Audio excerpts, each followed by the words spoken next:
Hi friends, study with trick में आप लोगों का फिर से स्वागत है। आज मैं आया हूँ कल का ही जो टॉपिक था हमारा विटामिन, उसी को दोबारा लेकर आया हूँ। उसका पार्ट 2 लेकर आया हूँ। आप लोग बोर्ड पे पीछे देख सकते हैं। मैंने कल विटामिन का जो टॉपिक कराया था उसमें विटामिन ए से के तक मैंने जितने भी विटामिन थे उससे रिलेटेड जितने भी क्वेश्चन थे उन सभी को मैंने कराया था। लेकिन उसमें से एक विटामिन ऐसा था जिसके अंदर 7 कैटेगराइज विटामिन होते हैं। उन सभी को पूरा करने के लिए मैंने यहाँ पे दूसरा ट्रिक लेकर आया हूँ, क्योंकि उस वीडियो के अंदर अगर मैं इस विटामिन को डील करता तो वहाँ पे बहुत ज़्यादा लंबा वीडियो हो जाता। तो इसके लिए मैं फिर से एक नया ट्रिक लेकर आया हूँ। विटामिन बी के अंदर जितने भी 7 कैटेगराइज पार्ट्स होते हैं उन सभी को आराम से याद करने के लिए उसके साथ मैंने ट्रिक भी लाया है, क्योंकि स्टडी विद ट्रिक्स हमेशा ट्रिक से बात करता है। तो सबसे पहले तो मैंने कल का जो वीडियो बताया था उसमें मैंने बताया था कि जितने भी विटामिन होते हैं, विटामिन की कमी से जो रोग होते हैं उनके बारे में बताया था।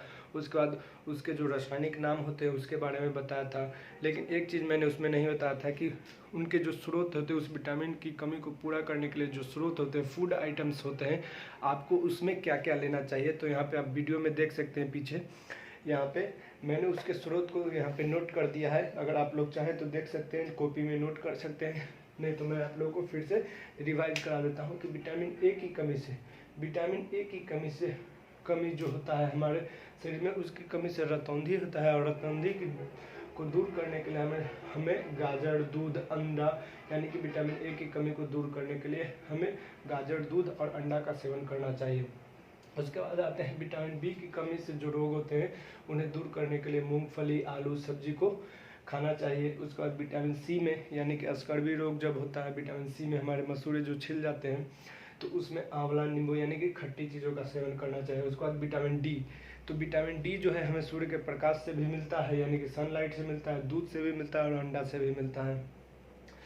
तो विटामिन डी की कमी से हमारे शरीर में रिकेट्स होता है। पिछले वीडियो में देख सकते हैं, मैंने वहाँ पे अच्छी तरह से इसको समझाया है। उसके बाद विटामिन ई की कमी से यहाँ पे नपुंसकता होता है, बांध्यता होता है। नपुंसकता आदमी में होते हैं और बांध्यता जो होता है आपको लेडीज़ में होती है। तो विटामिन ई की कमी से जो होता है नपुंसकता होता है, और उसको दूर करने के लिए हरी सब्जी, मक्खन, दूध का सेवन करना चाहिए। और लास्ट में जो है हमारा विटामिन के है। आप लोगों ने देखा होगा कि अधिकतर एग्जाम में पूछ देता है कि कौन सा विटामिन हमारे शरीर में जो है खून का थक्का बनने के लिए उत्तरदायी होता है। तो सबसे ज़्यादा जो होता है विटामिन के ही हमारे शरीर में जो होता है खून का थक्का जमने के लिए उत्तरदायी होता है। अगर विटामिन के की कमी हमारे शरीर में हो जाती है तो खून जो है कहीं पे भी अगर कट लग जाएगा, खून जब होने लगेगा तो एक्सेस ब्लीडिंग होगा। तो अगर के की कमी हो जाएगी हमारे शरीर में तो इसको दूर करने के लिए टमाटर, हरी सब्जी, दूध का सेवन करना चाहिए। बस यही जो स्रोत थे मुझे आपको बताने थे। उसके बाद हम आते हैं अपने नेक्स्ट टॉपिक पर, जो कि विटामिन बी से रिलेटेड है। विटामिन बी के अंदर जो है 7 कैटेगराइज पार्ट थे। Vitamin B1, B2, B3, B5, B6, B7 और B12। इन सभी को मैंने यहाँ पे नोट कर दिया, उनके रासायनिक नामों को भी लिख दिया, उनसे होने वाली बीमारियों को भी लिख दिया है। और लास्ट में मैंने, जैसा कि आप लोग जानते हैं, इसमें ट्रिक से बात होती है तो ट्रिक भी दिया है इसको रिलेट करके याद करने के लिए। तो देखिए, सबसे पहले जो होता है हम इसके बारे में थोड़ा सा नॉलेज लेंगे कि विटामिन बी वन के बारे में मैंने कल भी बताया था कि विटामिन B1 का जो रासायनिक नाम होता है थायमीन होता है, और इसकी कमी से क्या होता है, बेरी नाम का रोग होता है। उसके बाद आते हैं हम अपने विटामिन B2 पे। तो विटामिन B2 का मतलब होता है राइबोफ्लेविन। राइबोफ्लेविन का मतलब होता है कि हमारे शरीर में अगर विटामिन B2 का कमी हो जाएगा तो हमारा त्वचा जो है फट जाता है। जहाँ कहीं कहीं पे किसी को देखते हैं कि एड़ी फट जाता है, हाथ फट जाता है, तो विटामिन B2 की कमी के कारण ही होता है। त्वचा जो है फट जाता है और किलोसिस नाम की बीमारी होती है। जो त्वचा फटता है, चमड़ी उमड़ी उतरने लगता है, तो वो आपका किलोसिस के नाम से जाना जाता है। उसके बाद विटामिन B3 को नियासिन के नाम से जाना जाता है, जिसमें मंद बुद्धि और जो है आपका बाल सफ़ेद हो जाता है। मंद बुद्धि का मतलब होता है जो बच्चा पढ़ने में कमज़ोर है, बहुत ज़्यादा सुस्त है बच्चा, तो विटामिन B3 की कमी के कारण ही होता है। उसके बाद विटामिन B5 को हम पेंथोनिक अम्ल के नाम से भी जानते हैं। तो विटामिन B5 की कमी से हमें पेलेग्रा रोग होता है। उसके बाद हम आते हैं विटामिन B6 में। तो विटामिन B6 को पायराडॉक्सिन के नाम से जाना जाता है। तो विटामिन B6 को हम पायराडॉक्सिन के नाम से जानते हैं, और इसकी कमी से हमें एनीमिया रोग होता है और त्वचा रोग होता है, यानी कि चर्म रोग होता है। उसके बाद B7 या विटामिन H। अब देखिए, एग्जाम में जो हमारे पास क्वेश्चन होते हैं वो ऐसा क्वेश्चन रिलेट करके देता है जो आपको पता नहीं होगा। तो यहाँ पे विटामिन B7 या विटामिन H, तो आपको विटामिन B7 पता होगा, लेकिन विटामिन H अगर पूछ देगा तो नहीं पता होगा। तो क्या होता है कि विटामिन B7 को ही हम विटामिन H के नाम से जानते हैं, और विटामिन B7 का जो रासायनिक नाम होता है बायोटीन होता है। इससे जो बीमारी होता है लकवा या पैरालिसिस होता है, पैरालिसिस होता है विटामिन B7 या विटामिन H की कमी के कारण।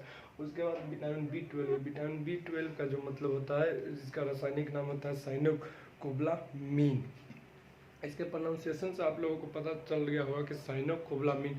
साइनोकोबालामीन का मतलब क्या है कि विटामिन B12 में जो है आपका कोबाल्ट पाया जाता है। अधिकतर जो क्वेश्चन होते हैं आपके ये यहीं से बनते हैं कि किस विटामिन में जो है कोबाल्ट पाया जाता है, तो आपका विटामिन B12 में ही कोबाल्ट क्या होता है, पाया जाता है।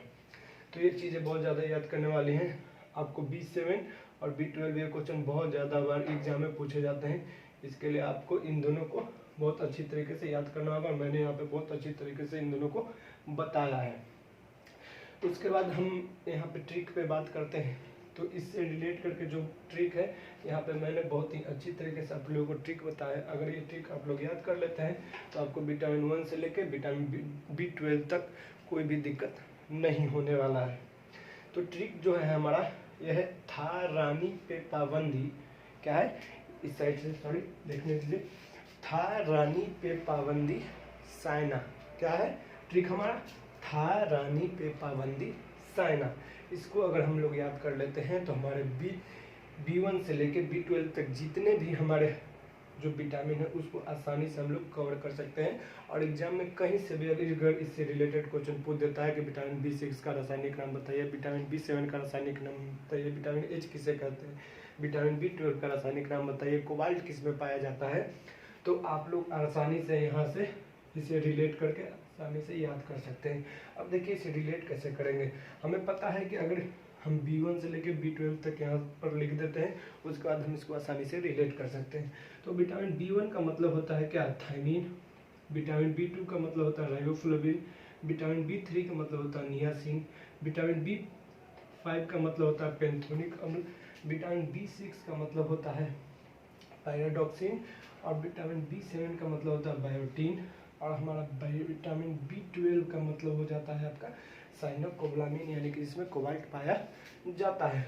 विटामिन B7 बोलिए या विटामिन H बोलिए, इस चीज़ों को हम रिलेट करके आसानी से याद कर सकते हैं। कितना भी बड़ा कितना भी टफ क्यों नहीं इसका प्रोनाउंसिएशन हो, अगर ये ट्रिक हमें याद है तो एग्जाम में आने वाले 2 4 10 क्वेश्चन आसानी से हम बना सकते हैं। यही नहीं, इससे पिछले वाले वीडियो पार्ट 1 विटामिन का पार्ट 1 भी जो है वो अगर आप देख चुके हैं या नहीं देखे हैं तो आप जो इस चैनल में जाकर उसको देख सकते हैं। और इसको देखकर आप एग्जाम में आने वाले जो हैं आपके जितने भी विटामिन से रिलेटेड क्वेश्चन हो गए आप उसे आसानी से कंप्लीट कर सकते हैं। आपका कोई भी क्वेश्चन विटामिन से नहीं छूटने वाला है। विटामिन से रिलेटेड कोई भी क्वेश्चन इससे ज़्यादा इससे बाहर कोई भी एग्जाम में नहीं पूछा जाने वाला है। सो गाइज, अगर आपको ये ट्रिक अच्छा लगा हो तो चैनल को लाइक कीजिएगा, सब्सक्राइब कीजिएगा और अपना प्यार देते रहिए। Keep supporting, love you guys.